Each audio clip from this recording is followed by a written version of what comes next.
One of the amazing things about our story is it's such a huge masterpiece of redemption.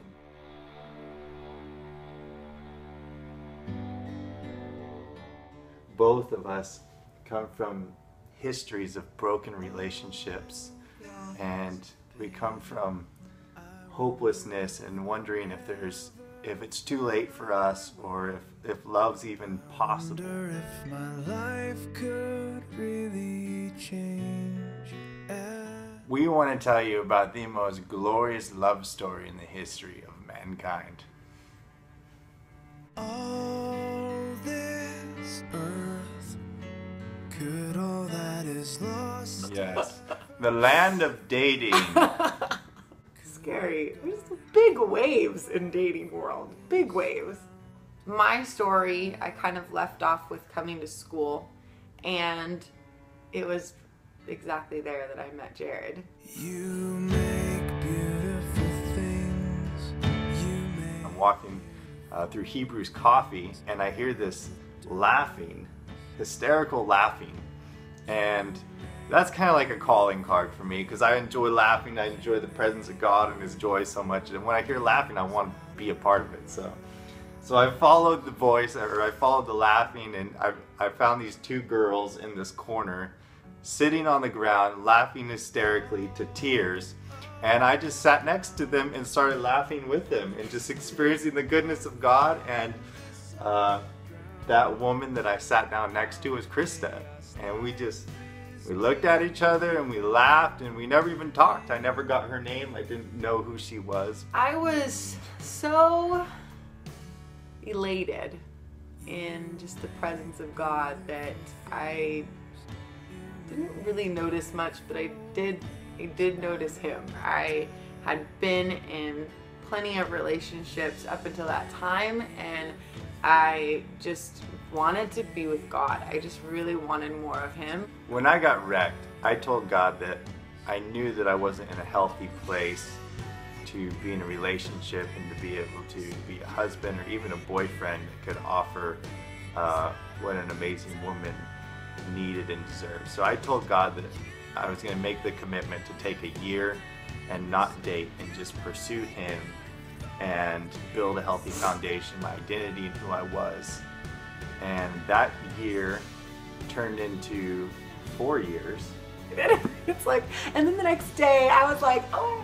I was just like chatting with God during my just morning time with Him, and I was like, all right, Lord, I think I'm ready to go on a date with someone.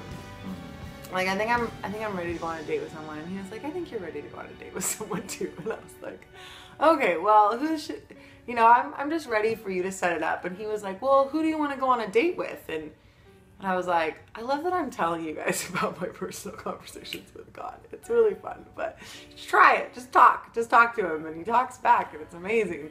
Anyways, so He's like, well, who do you want to go on a date with? And I was like, well, I don't know. I mean, you're God. Like, you know the perfect person for me. You have it all predestined and ordained, right? I mean, like, and He was like, no, you choose.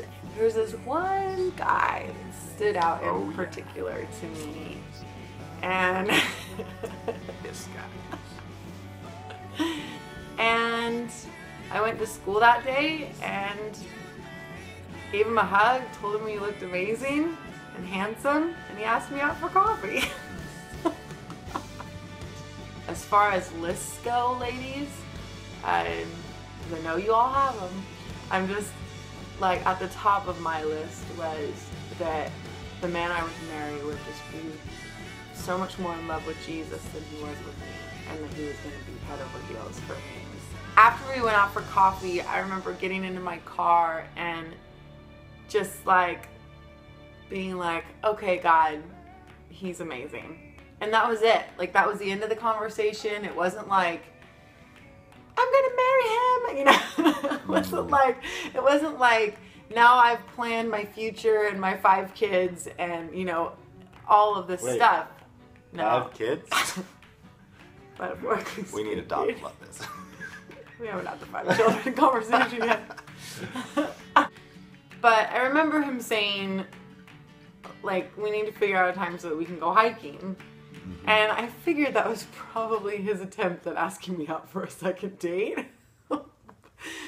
Pretty much after the hike, it was solidified for me. Like, after we spent that much time alone together, and I knew that the next time that we would hang out, like, then he asked me out on another date, and I knew at the beginning of that date that if he didn't say something about his intentions, and he asked me out again, I would have to tell him that I don't spend this much time alone with guys unless it's going down a romantic path, just because I have to protect my heart.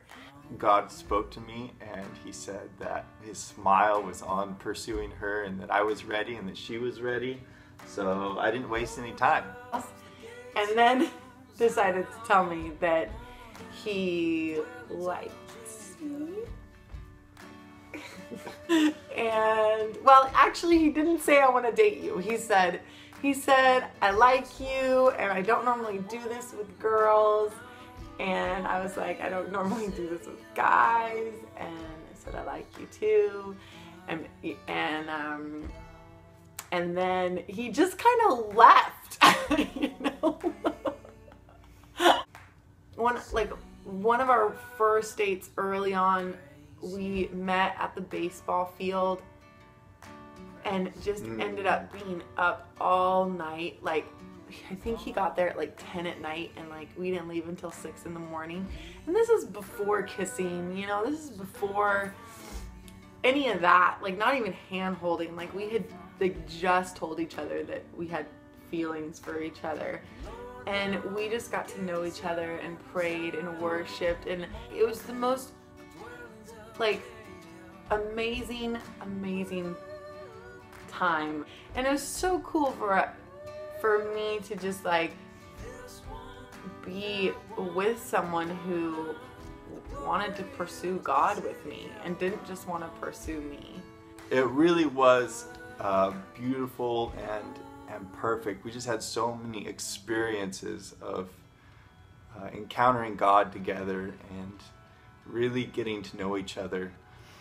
I remember we went on a date, and just walked one night, and we ended up under this bridge, and we just laid on the ground, and for like 15 minutes or so we just laid on the ground and worshiped God together. And that was like one of our first dates. It's really important to trust God and his timing. And if either Jared or I would have said, you know what, screw it, I want to be in a relationship now, I don't want to take a year to just be with you or 4 years to be with you, we could have ended up with totally different people, you know, and that would be awful because we are amazing together. Yeah, learning to communicate, learning to share our feelings and our struggles and our troubles, and express our joys and champion each other. Like the story of who we are and who we get to be together, and the love that we get to reveal together is so much more than what either one of us could do separately. Watching God's love between two individuals is so moving, and it gives hope. Like I think that's like, I want you to have hope in the fact that love truly exists, and true love is real. I was going to say something. You were? Mm-hmm. Do you remember what it was? I don't remember what it was. I was looking at you and I forgot everything I was going to say. So now we're married. Yeah. And we're on this journey of discovering how amazing love and marriage and life and building a home and starting a family can be.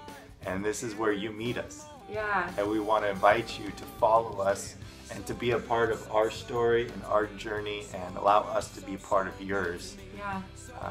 Because we do this together. Life is meant to be lived in community. Love is meant to be championed. Yeah. Very good. So thank you for watching, Yeah. and Love's incredible. It's worth everything. It's worth all you put into it. It's the greatest pursuit in all of life that we have the opportunity to go after. So don't stop pursuing love. It's worth it all.